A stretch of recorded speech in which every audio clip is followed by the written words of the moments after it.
আমাদের প্রত্যেকের জীবনে এই গুরু ইষ্ট আদর্শকে প্রতিষ্ঠা করাই যেন মূল মন্ত্র হয়, মূল সাধনা হয়। সেই উদ্দেশ্যে লেখা আমার এই স্বরচিত শ্রুতি নাটক উত্তরণ। এই বাবা, সন্ধ্যা হয়ে গেছে, একেবারে বুঝতেই পারিনি। আজ ছুটির দিন দুপুরে ভাত খেয়ে মোবাইলটা দেখতে দেখতে কখন যে এত গভীর ঘুমে ঘুমিয়ে পড়েছিলাম। একেবারে সন্ধ্যা হয়ে গেছে, ঘরের লাইট গুলোও তো কেউ জ্বালায়নি। জ্বালাবে, তারা তো ছুটিতে বাড়িতে গেছে। জ্যোতিটা থাকলে তাও আলোটা জ্বালাতো, প্রার্থনা করতো, তাতেও ঘুম ভেঙে যেত। সন্ধে টিফিনটা করে আসি। জ্যোতি যে কখন আসবে একা একা ভালো লাগছে না। রে সুজাতা, এখনো পড়তে বসিসনি? পরীক্ষা পড়া তৈরির জন্যই তো তুই, আমি আর ওই পাশের ঘরের কয়েকজন আমরা বাড়ি যাইনি। এখন বসে বসে সময় নষ্ট করছিস যে? এতক্ষণে তোর আসার সময় হলো। কোথায় গিয়েছিলি শুনি? এই তো পাশে একটা সৎসঙ্গ ছিল। অন্য সময় তো তেমন যেতে পারি না, যেহেতু ছুটি ছিল তাই হোস্টেলে স্যারের পারমিশন নিয়ে গিয়েছিলাম। ও, তাতে বুঝি তোর সময় নষ্ট হলো না? না রে, দেখিস না মাঝে মাঝে আমরা যন্ত্রপাতিগুলোতে তেল দিয়ে তার মোচে পরিষ্কার করি, যাতে তার স্পিড আবার প্রথম অবস্থার মতো হয়। আমিও তাই একটু করে এলাম, বুঝলি? ও, তাই তো। এই বয়সে এত ঠাকুর ঠাকুর করলে বয়স্কদের মতনই তো কথা বলবি। ভোরবেলা ঘুম থেকে উঠে ইষ্টভৃতি, সকালের প্রার্থনা, সন্ধ্যের প্রার্থনা, নিরামিষ আহার, এই অল্প বয়সে এসব কি যে শুরু করেছিস! এগুলি তো বয়সকালে করবার কথা। আমার বাবা মা তো তাই বলে। দেখ জ্যোতি, দেখ সুজাতা, আজ যখন এইসব নিয়ে কথা উঠলোই তখন বলি, আমাদের জীবনে যা কিছু তা আমরা ছেলেবেলা থেকেই গ্রহণ করি, যাতে করে আমার বৃদ্ধির সাথে সাথে সে শিক্ষা সহবত জ্ঞানও আরো থেকে আরোতর সুচারু রূপে প্রকাশমান হয়। আর জীবনে সঠিকভাবে বাঁচা বাড়ার জন্য শুধুমাত্র পুঁথিগত বিদ্যাই কিন্তু যথেষ্ট নয়, তার জন্য সহবত জ্ঞানও থাকা দরকার, যা কেবলমাত্র ধর্মাচরণের পথেই আমরা শিখে থাকি। জীবন চলনার প্রতিটি পদক্ষেপে যদি আমরা তীক্ষ্ণ বুদ্ধি নিয়ে না চলি, তবে অনেক কঠিন সময়ে আমরা কিন্তু অকালেই ম্রিয়মাণ হয়ে পড়ব। তাই 5 বছর বয়সে নাম আর 12 বছর বয়সে দীক্ষার মাধ্যমে আমরা জীবনে চলার শিক্ষা লাভ করতে থাকি ক্রমে ক্রমে। আর এই পাঠ তুমি ইষ্ট বা আদর্শকে না ধরলে পাবে কি করে? এ কথা আমার বাবা মা আমায় শিখিয়েছেন। তাই বলে এই বয়সে সব ছেড়ে নিরামিষ আহার? দেখ, আমরা বাইরে যাচ্ছি, বন্ধুদের সাথে কত আনন্দ করছি, কত রকমের খাবার খাচ্ছি, আর তুই তো সেগুলো খেতে পারিস না। সেদিক থেকে আমাদের জীবন দেখ কত অ্যাট্রাকটিভ, কতটা আকর্ষণীয়। ঠিকই বলেছিস, তোদের জীবন আকর্ষণীয় হতে পারে, কিন্তু আমার জীবন অনুকরণীয়। আর তোদের জীবন চলনার এই অত্যাধুনিক ব্যবস্থাপনা, যাকে তোরা আকর্ষণীয় বলছিস, তা যদি কেউ অনুসরণ করে তার জীবনে, তুই কিন্তু 100% গ্যারান্টি দিতে পারবি না যে তার জীবন উজ্জ্বলতর হবে।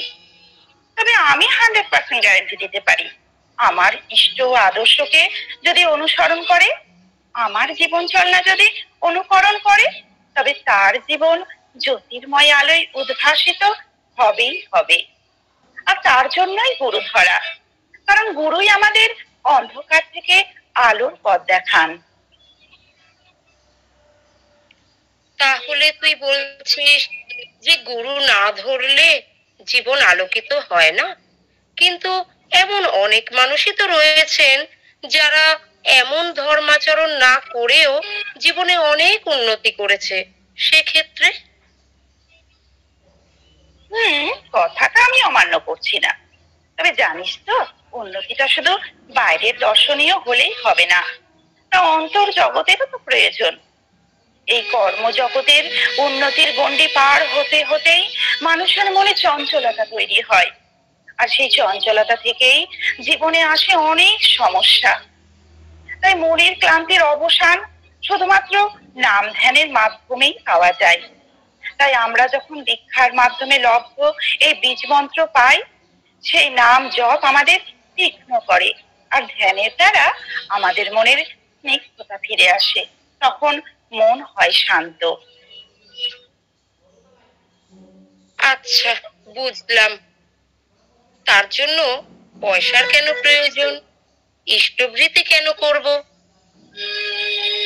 আচ্ছা ধর, তুই স্কুলে ভর্তি হলি, কিন্তু একদিনও স্কুলে গেলি না, পড়াশোনাও করলি না, মাস্টার মশাইদের সঙ্গে যোগাযোগও রাখলি না, তবে কি কখনো শিক্ষা উন্নতির দিকে ধাবিত হবে, না টিকে থাকবে? তাই ইষ্টভৃতি হচ্ছে সেই মহামূল্যবান বন্ধন সূত্র, যা ভক্ত আর ভগবানকে, অনুরূপে শিক্ষক আর ছাত্রকে এক সুতোই বেঁধে রাখে, যা প্রতি মুহূর্তে তোমার বিবেককে চেতন রাখতে সহায়তা করবে। তুমি যে ঈশ্বরের সর্বশ্রেষ্ঠ সৃষ্টি, সেই মনুষ্যত্ববোধের অভাব ঘটাতে দেবে না কখনো। তাছাড়া তোমার যিনি প্রিয় পরম, তোমার যিনি ভালোবাসার মানুষ, তাকে সামান্য ভোগ নিবেদনের অর্ঘ্য তুমি দিতে পারবে না? তোমার যারা প্রিয়, তাদেরকে কখনো তুমি অর্থের মূল্যে সেবা দিয়ে থাকো না? থাকি তো। সত্যি জ্যোতি, আজ তোর কথা শুনে ঈশ্বরের প্রতি তোর ভালোবাসার গভীরতা দেখে আমারও ভগবানকে ভালোবাসতে ইচ্ছে হচ্ছে। জীবনে তাকে গ্রহণ করবার প্রয়োজন, তা বুঝতে পারছি। তবে আবার তবে কি? আসলে নিরামিষ খাবার কি আমি খেতে পারবো? আচ্ছা সুজাতা, তুই তো শিক্ষিত মেয়ে, একবার ভালো করে ভেবে দেখ তো, তোর যারা কাছে, তোর যারা প্রিয়, তারা যদি তোর কাছ থেকে চলে যায়, তোর কত কষ্ট হবে। তাই আমাদের মনুষ্যত্বের গুণাবলী থাকা সত্ত্বেও আমরা কেন পাশবিক হব? আমাদের খাদ্য খাবার যেমন হবে, মনের ভাব, মনের রকমও তো তেমন হবে। এই জগতে আমাদের ক্ষুধা নিবৃত্তির জন্য ঈশ্বর কত মধুর স্বাদের খাদ্য খাবার রেখেছেন।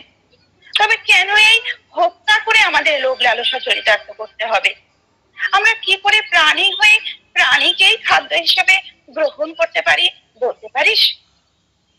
প্রভুকে যখন আমরা ভালোবাসতে শুরু করি, তখনই তার সৃষ্টি জীব জগতের প্রতিটি প্রাণীতে এই ভালোবাসা তৈরি হয়। আর তার জন্যই গরু ধরা, যা আমাদের ভালো থাকার সুখগুলি শিখিয়ে দেয়। বিপাক পথে হাত ধরে যে চলার কায়দা জানিয়ে দেয়, তাকেই জানিস গুরু বলে। অভয় পথে সেই তো নাই। সমস্ত কথা শোনার পর সুজাতার মুখে পরম পরিতৃপ্তি লক্ষ্য করলাম। সেও আজ ইষ্ট পথের পথিক হতে চায় দীক্ষার মাধ্যমে। জীবন চলনার তুকগুলি আয়ত্ত করতে চাই, সঠিকভাবে জীবনে বৃদ্ধির দিকে চালিত হতে চাই।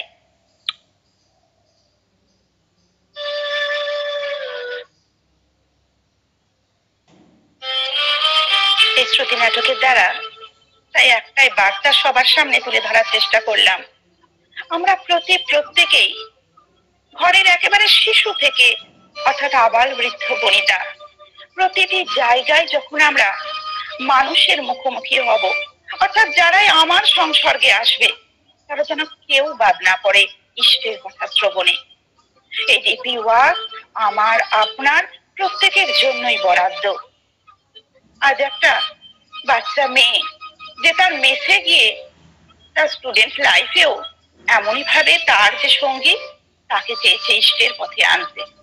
এইভাবে আমরা প্রত্যেকের মতন করে একটা শিশু তার সঙ্গে যে থাকবে, সেই শিশু অপর শিশুকে তেমন ভাবেই জাগিত করতে পারে।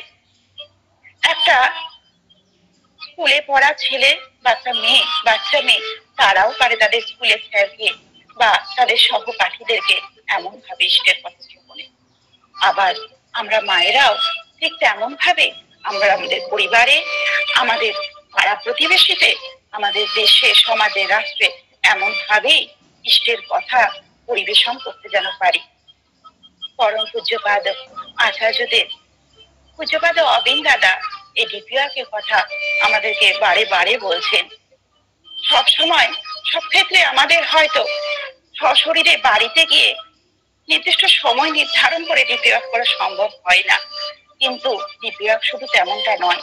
ডিপিওয়ার্কের মাধ্যম বহু। ইষ্টের কথা, ইষ্টের পরিবেশন বিভিন্ন ভাবে আমরা অন্তরাত্মার মধ্য দিয়ে মানুষের মধ্যে বিলিয়ে দিতে পারি। এই নাটক আজকে তারই জন্য রইল। এই যতখানি আমরা তা করতে পারবো এই ইষ্টের কাজ, আমরা ততখানি ঈশ্বরের আশীর্বাদ ধন্য হব এবং তখনই মহাজীবনের মাঝে উত্তরণ সম্ভব হবে। জয়।